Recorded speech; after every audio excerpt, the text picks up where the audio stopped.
In tonight's Tax Insider, the push for corporate tax reform. Congress returned to Capitol Hill this week. Syria topped their legislative agenda, but a budget battle is brewing and lawmakers are moving at a glacial pace. Joining me tonight with the latest on Capitol Insider is David Williams, president of the Taxpayers Protection Alliance.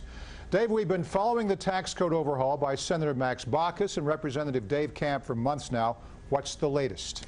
Well, the latest is yesterday they were in Tennessee for their last stop on their big national road tour to find out what people think about tax reform. And they've gotten a bit of an earful from people that they want tax reform, corporate and individual tax reform. But there was a little glitch, bump in the road a couple of months ago when it came out that they said that they were going to keep all the tax breaks that members of Congress are looking for secret for 50 years. 50 years where we weren't going to be able to see members of Congress and what they asked for in their tax breaks. And Morris, remember earmarks. We got rid of earmarks because of transparency, so we want more transparency. And the Taxpayers Protection Alliance, we've been very supportive of Baucus and Camp, and we're hoping that they don't make this secret and they open it up to make it more transparent. Get me Edward Snowden on the phone. He could solve that secret issue. In a heartbeat. Baucus and Camp say Congress is coming to a consensus over the corporate tax rate. They want to build support for overhauling individual tax laws too, but there's a problem here. President Obama doesn't want to link these two together. Baucus and Camp do. Why? Well, this is curious. It could be one of three reasons why the president is saying this. First, he may not see the revenue of individual tax reform. Corporate tax reform is going to bring in tens of billions of dollars to the Treasury. So that's one possibility. The second is the president, he wants to raise taxes on the wealthy, on wealthy individuals. So maybe he's keeping that door open. And it's Washington, D.C. This could just be political gamesmanship, and he's trying to leverage a deal on corporate taxes, and he just is listening to some of the Democrats, and like I said, political gamesmanship. We are inside the Beltway, Morris. Yeah, I know. And Baucus and Camp think they can complete their overhaul by the end of the year. That said, a fight over the debt ceiling is already underway. Unless Congress acts, a big part of the federal government will shut down next month, and the U.S. will default on its debt obligations. Should Congress kick the can down the road again and wait for Baucus and Camp to finish, Dave?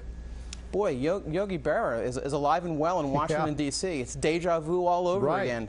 Here we go again, a debt ceiling, a budget battle.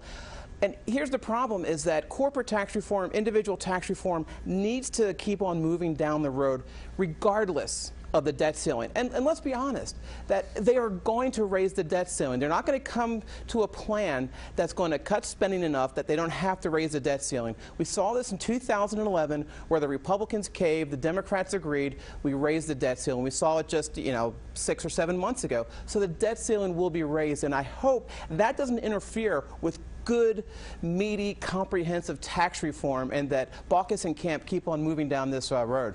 I hope they do, and more power to them between you guys at your group and these two lawmakers. Before we go, Dave, let's discuss the Federal Real Property Asset Management Reform Act of 2013. What is it? Well, Morris, let's call it Why Haven't They Done This Already Act. Basically, this is a bipartisan effort to get federal agencies to identify the property that they own, that they lease, that they rent. I mean, you would think that they would have this information. They actually don't. The government owns about 1 million properties across the country, which makes them the biggest landlord, and in some cases probably slumlord. So what this act says, okay, first, identify the buildings that you own.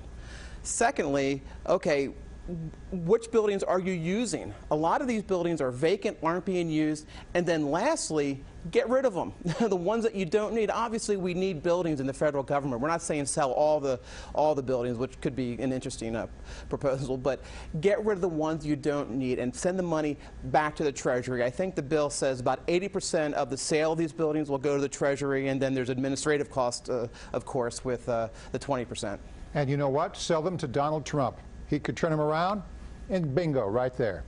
Dave Williams, president of the Taxpayers Protection Alliance. Keep following the money for us, Dave. Thank you, Morris. Thank you.